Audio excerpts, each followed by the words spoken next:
Now, I don't think anyone can complain this week that fucking Seigen's intro, him sitting down like a fucking pimp while having his fucking shoulders massaged, I don't think anyone can hate that. Like, that right there is a fucking intro. Like, if you're gonna introduce a character, you're gonna introduce him in fucking style.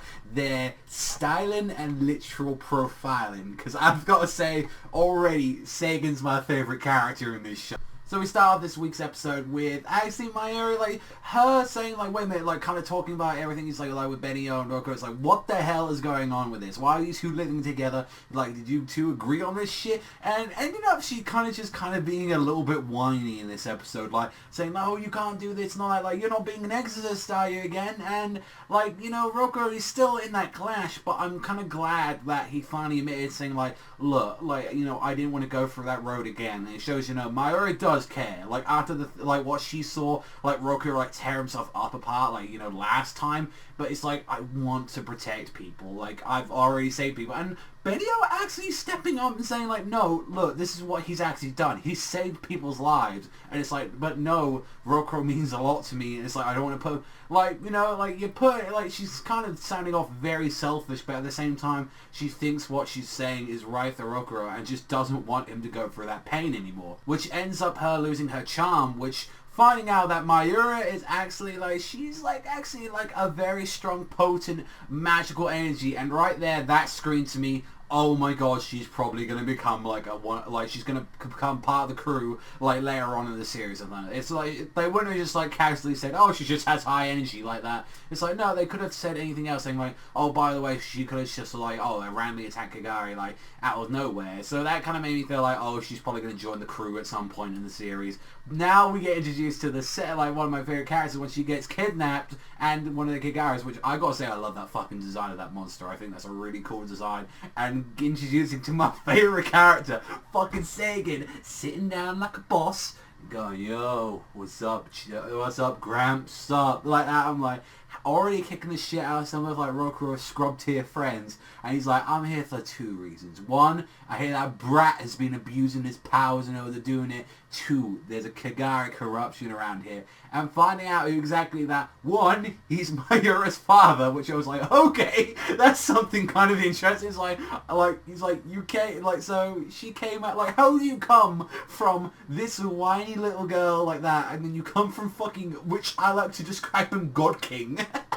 Like, how do you come from this man? And like, voice actor as well, I gotta say, I think he nails the role. I genuinely think, like, that is a great fucking portrayal of this Seigen character, because I'm like, okay, I already know exactly how this character is immediately from the first couple of lines from hearing about him. And even after, like, Benio and, like, Rokuro actually end up sorting out, like, the whole thing with Mayuri and saving her, and then Seigen comes in, fucking just, like, takes out the monster himself. Like, it's like, seeing that he's got these really cool, like, tiger claws kind of versions of, like, Rokuro's kind of, like, demon fist, and he's like, I'm here to teach you a fucking lesson, but it's like, if you can beat me, I'll let it slide, but can you do that? And you can clearly see that he was the one that taught Rokuro everything, because he's like, oh, by the way, I taught this brat, like, everything that he knows.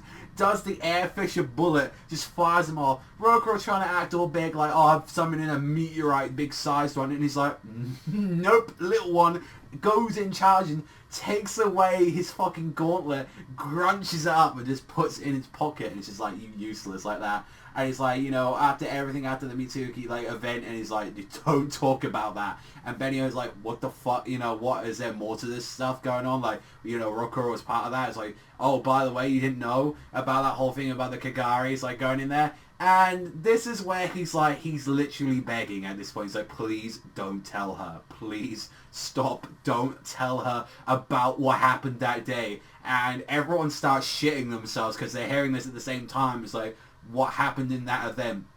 Benio's, like, family was killed because of Kagari, and especially her brother as well that got killed because of that. and what it was all along, it was not the Kagari or during that training thing. It was Rokuro seemingly losing control of his power. So that's the interest. Like, so what is his like ability? His gauntlet arm, is that actually like a Kagari? Like, is that what it is? He lost control? Because honestly, they're not gonna just. He's not gonna just do that out of pure lust. Like, something must have given out to give him the control. And also the Kagari corruption stuff that they're talking about, like a human can become a Kagari. It's really showing with that. Also as well with the eye patch, that is screaming. Now that we keep seeing that character in the cloak, it's like, okay, that's got to be Benio's brother in some way. And I feel like the preview, like, showing her, like, revelation. So, I mean, not exactly the biggest, like, you know, WTF huge revelation. Although, like, I've got to say, I did find a nice actual, oh, that's actually a surprise with Seigen, like, being related to Mayu. I was like, that's actually a big surprise about him. And he's a really cool character from what I've seen so far. Out of, like, all the 12 Guardians, I've got to say, like, he's the coolest I've seen so far. And just Benio's reaction at the end of the episode, I really did enjoy. Just like, answer me, Rokuro, answer me. Like, what the hell is going on? It's like, well, shit has definitely hit the fan. I think this is where, like, the series is now about to get on its feet, because I know a lot of you guys every week come at me and say, no, fuck this show, fuck this stuff, like, everything and all that, but I don't think anyone can deny Seigen, like, regardless of what, like, oh, if they skipped material, whether they did, Seigen's introduction was really fucking badass, and I fucking love that character already. So I really do hope he stays around for a while. I really hope that's the case, because I hope he becomes a main part of the cast, because, like, I want more of that guy, because, one, he looks like he doesn't give a fuck about anything, and two, he's a fucking boss. He's a fucking boss. That's all you need to know about Seigen. If he teaches, like, Rokuro some new fucking tricks or anything, that'll be really cool as well, but I only heard recently that this series is going to be 24 episodes, so I'm a little bit curious about that, since, like, for the most part of what we've seen of the show, I don't know, a lot of people saying that, you know, they've been skipping through chapters, they've been, like, doing whatever they want with material, and I think there's about, like, 31 chapters of the manga out, and being 24 episodes, you can kind of see already what the problem is going to be happening with this, because, like, it made more sense with Seraph of the End. Seraph of the End, they had a 3-month break, so unless, like, the manga is near an ending of an arc or anything, like, I saw just random, like, pictures of, like, one chapter, and I was like, oh, that looks pretty fucking sick. I didn't, like, actually pay attention to it, but I saw some really sick art of it, so unless, like, oh, the latest manga, like, they're wrapping up a certain arc or anything that's going on, so they're probably, if they're going to plan it right, because new monthly series needed to plan this right now, where you can't have a Blue Exorcist, where it's just, like, it ends, and it's just, like, no way, unless they do their own filler ending. It's like, they either have to have some filler in between, like, have some, like, weird little filler arc going into there, and then do this finale of this arc, like, that the manga's got in plan, or, like, do some own little material, or they are going to have to do their own filler ending, but they do it in a way where it's like they can't catch up to, like, the material at all.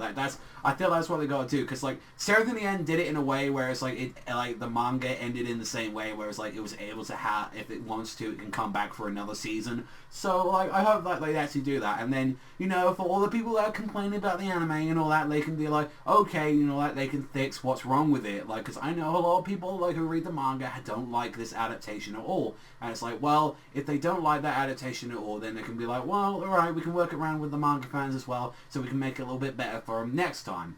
But that's the case if we do get a next time in the series. But, you know, like, especially, like, the huge backlash I've seen from it, and, like, especially it's been more from, I've seen from my comment section, although, like, I've seen from what other people see on, like, on Crunchyroll, I've seen, like, you know, this, like, all people and all that, like, you know, I feel like the anime's response has been mildly good. Like, that hasn't been, like, this huge, like, overblowing, you know, oh my god, it's a must-watch series, but I know every week and all that, you guys and all that come out of it and saying, like, you know, there's huge problems, you don't like this, you don't like that, but regardless of what, it's just a personal preference. Just because I enjoyed this episode and I enjoyed the characters and all that, doesn't mean that you guys have to fully agree with me. That's just how human beings are, and that's just how we are.